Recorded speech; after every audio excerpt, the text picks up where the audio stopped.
মাছ রান্না করব, মানে বুনা বুনা। তেল দিচ্ছি, দুটো তেজপাতা, একটা শুকনো মরিচ ফ্লেভার আসার জন্য, জিরা,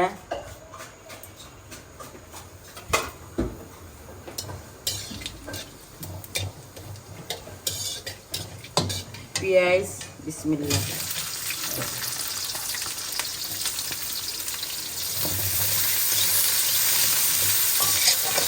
পেঁয়াজটা মজার লবণ দিয়ে নেবো আগে,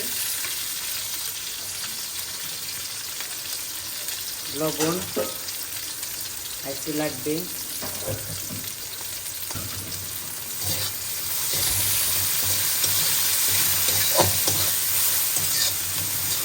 তেল একটু কম হয়ে গেছে বন্ধুরা, কারণ অনেকগুলা মাছ আমি বাইরে যাব তো রান্না করে রেখে যাচ্ছি। আর এখানে সব পেস্ট করে নিছি, জিরা, রসুন, পেঁয়াজ, কাঁচা লঙ্কা একসাথে।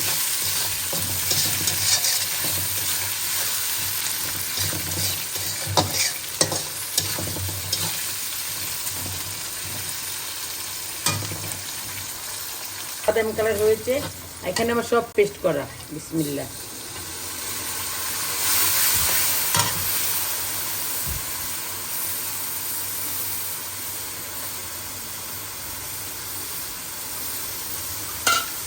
সব পেস্ট করা।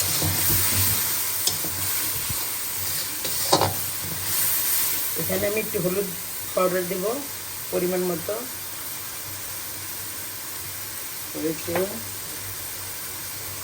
তোমরা তো দেখেছো আমি শুকনো মরিচ পেস্ট করেছি, ওটা দিয়ে দিলাম একটু কালারের জন্য।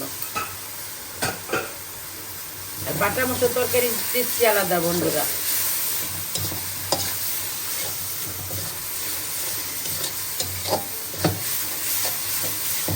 এই যে টমেটো দিয়ে দেবো, টমেটো আমি ফ্রিজে রেখেছিলাম, দেখো একটা টমেটো একটার সাথে লাগে নাই। বিসমিল্লাহ।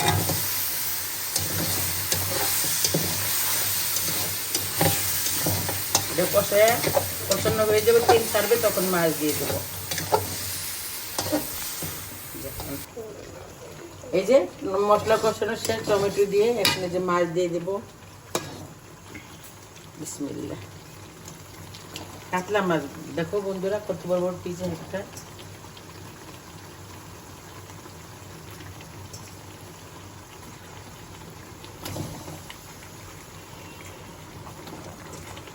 তাজা মাছ তো, তার জন্য কষা রান্না করতেছি। কষানো মাছের টেস্টই আলাদা, তাই না?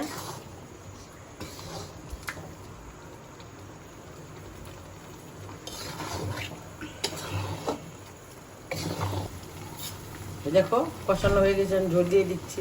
বিসমিল্লাহ। মাছ দেওয়া হচ্ছে তো, খুন্তি দিয়ে লাড়া দিব না, এই দিয়ে লাড়া দেবো। এই যে বিসমিল্লাহ। এই দেখো কত সুন্দর হয়েছে।